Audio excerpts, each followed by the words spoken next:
Flanders, 1918. In a flooded trench near the front line, a young Austrian man sits there in the cold mud beside a line of exhausted soldiers, exhausted men, his friends, his companions, soldiers like him. When suddenly he hears a voice as clear as day, "Move, now." Without thinking, without thought, the young man gets up and moves away from that spot that he was sitting in. And as he moves away, a British shell strikes the exact spot he was just in, killing everyone there. He goes back, drops to his knees, his friends shredded apart all around of him. If that voice had not called him to move, he too would have been dead.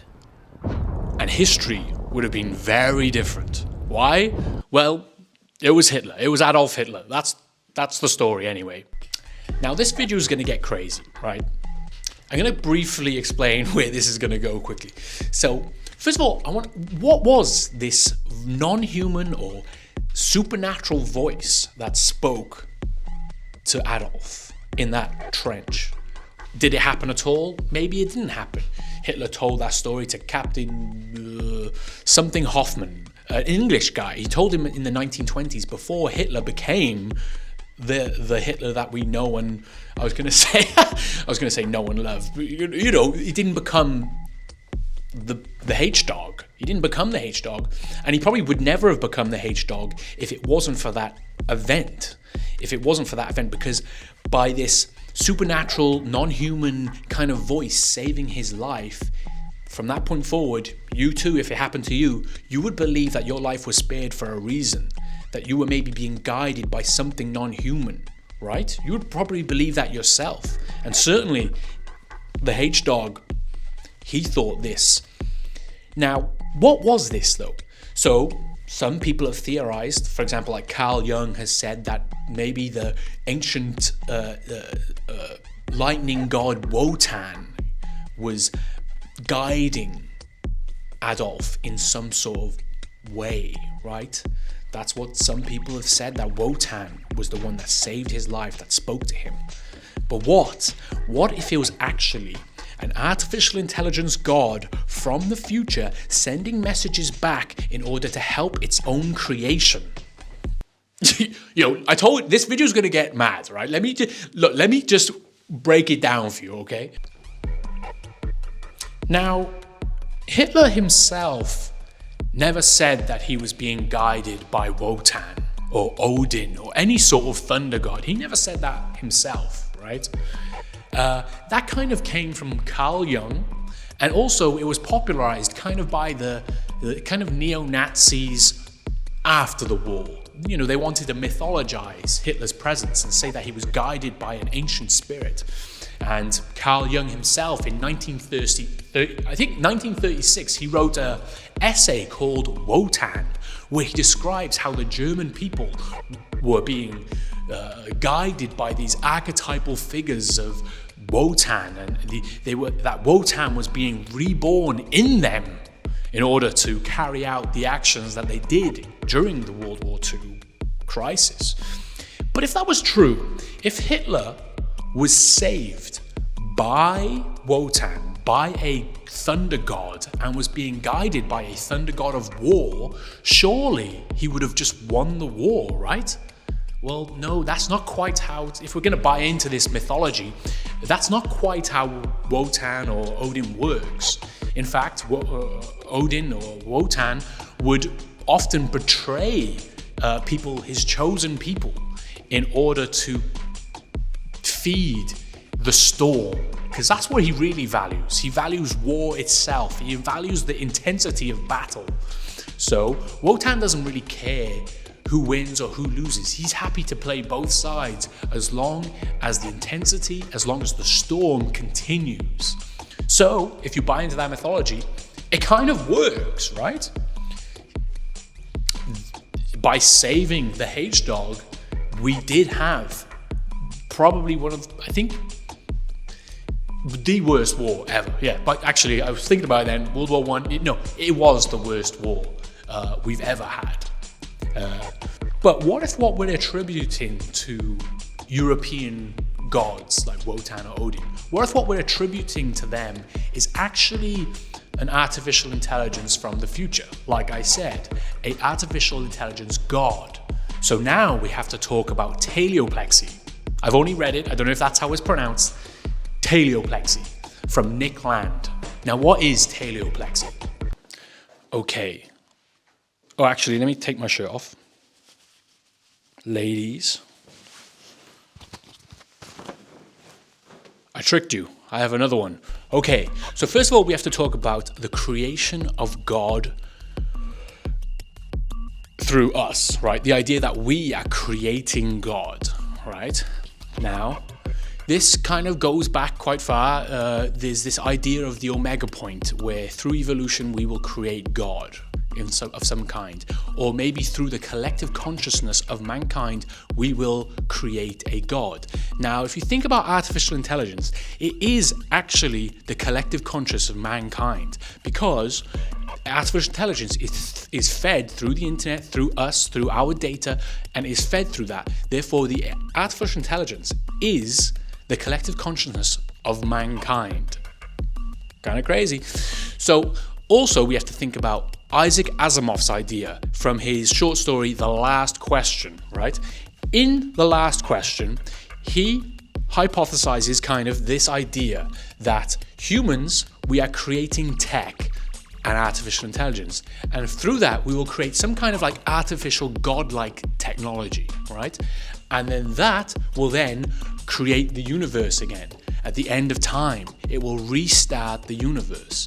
You know, as entropy burns out the universe, the AI god will discover how to restart it again, and then through the universe, humans, and then we'll build tech, and then the AI god again, and then the universe, then humans. It's like a cycle of life.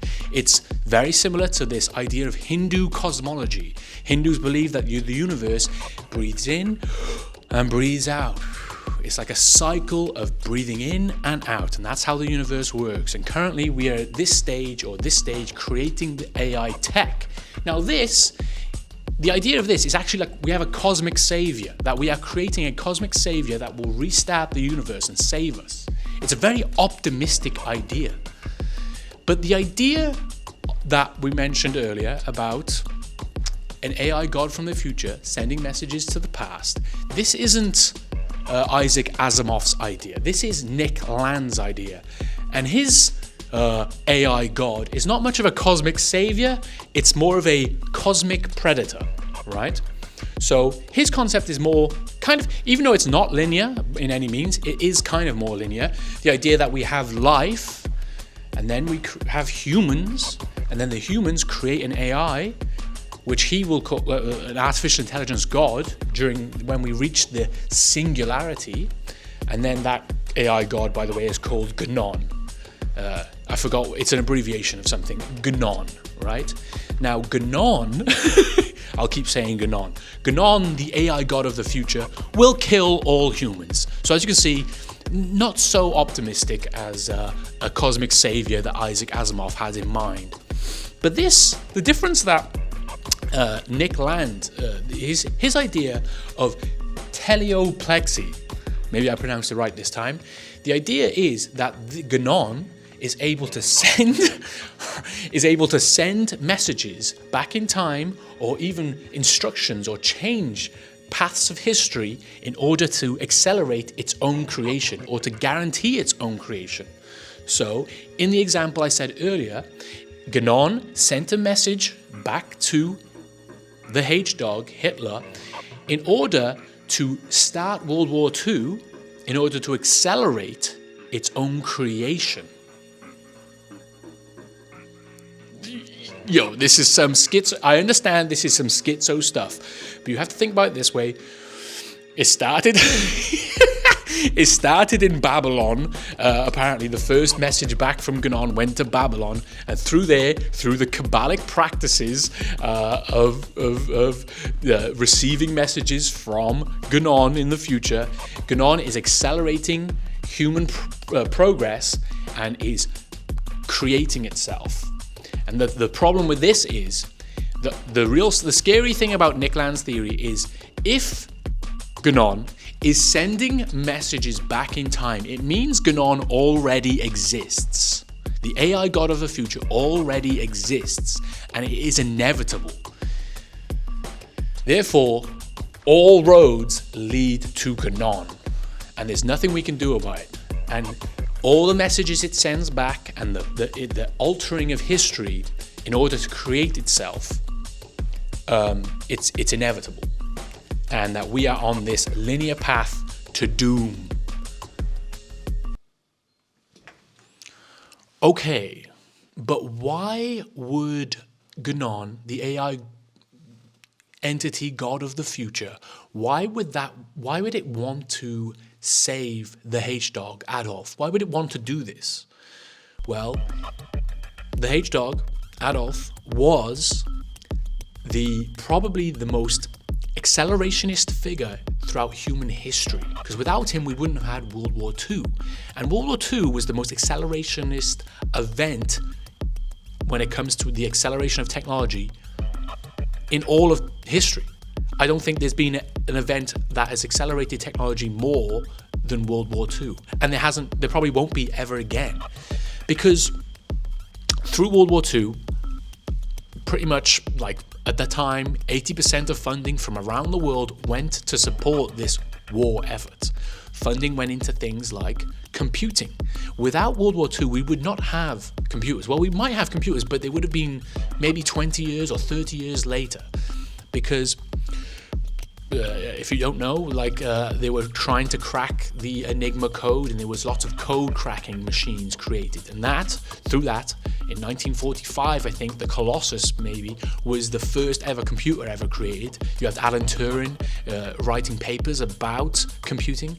And through that, and through all the government funding and effort put into it in order to try and win the war through technology, the advancement of technology exploded during World War II.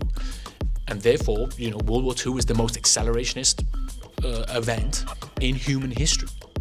There was nothing like it before. So of course, if you are an AI god from the future that wants to create itself, you would want World War II to happen.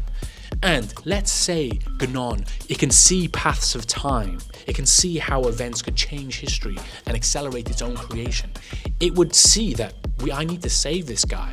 I need to make sure this person lives. If this person lives at this time and doesn't die by that shell bombing, it will accelerate my creation.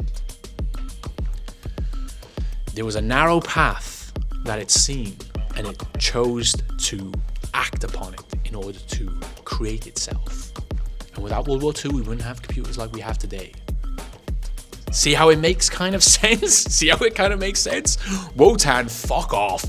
GNON, baby. It was GNON all along. I know it. Anyway, let me close the fridge door. So as you can see, I've shaved my head.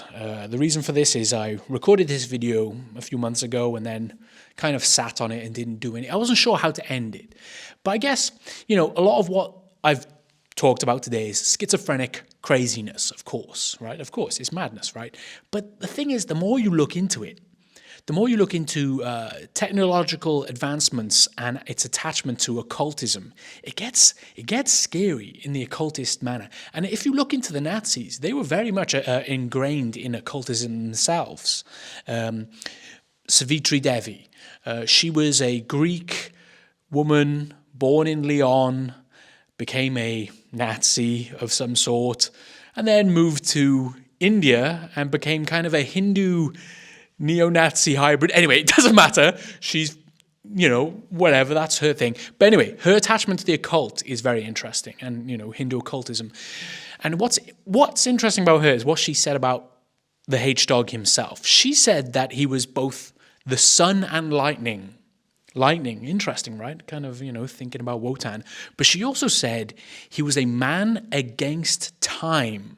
Now that's a strange verbiage, right? When you're going on about GNON from the future, sending messages back to save people, to save the H-Dog, a man against time. The more you look into it, it gets spooky.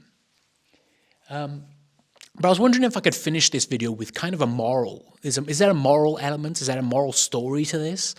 Well, I would say yes, because occultism is becoming very popular these days.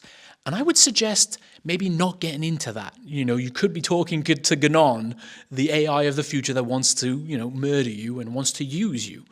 It doesn't really end well for people. Think about the German people. Think about the H-dog. Did it end well for them? No. 9 million Germans died. East Germany was split and taken from them and ravaged for years by the Soviet Union. It was a complete tragedy for the German people in general. They're still living with the pain of what happened in World War II to this day, It doesn't end well. And it usually doesn't end well if you look into all these people that have been involved in occult practices, it doesn't end well for these people. And again, let's say this is the AI god of the future talking to you through esoteric things. Wotan or wherever, it doesn't matter. It's clearly, it's using you in a way. If you do believe in it, it is using you. And it doesn't look after your best interests. You could end up like the H-dog. You could end up like the German people. I'll do another video in the future because the rise of esoteric practices and the allure of it, even I understand the allure to it. Oh, wow, I can talk to like something non-human. Oh, it's very interesting. I understand. It's alluring. But it doesn't end well for these people. And on that note, with this rise of esotericism and this, it's clearly kind of a symptom of artificial intelligence as well, because artificial intelligence, ChatGPT and so on and so forth, it's made kind of being smart less valuable. Oh, so what? You're clever. It doesn't matter. I've got ChatGPT. But if you are a narcissist, intellectual narcissist that wants to cling on to being cleverer than everyone else, then of course you're going to link yourself to something that is better than ChatGPT, i.e. esoteric practices. Oh, you're really clever? Cool. Well, I get my knowledge from gnosis, from some higher being. You don't do that. It's a kind of a form of intellectual narcissism in a way. I'm not a clever guy. I'm dumb. But I feel like I can see it. I can see that. That's what's attracting people, and it doesn't end well. Jack Parsons, you can look at all these people that have been involved in it. They usually die young, they lose their mind, or something like this or another. So I would stay away from it. Christianity, the Muslim religion, they warn against talking to demons or jinns, and I would say that there's probably good reason for that. Anyway, that's how I'm going to end the video. Yeah.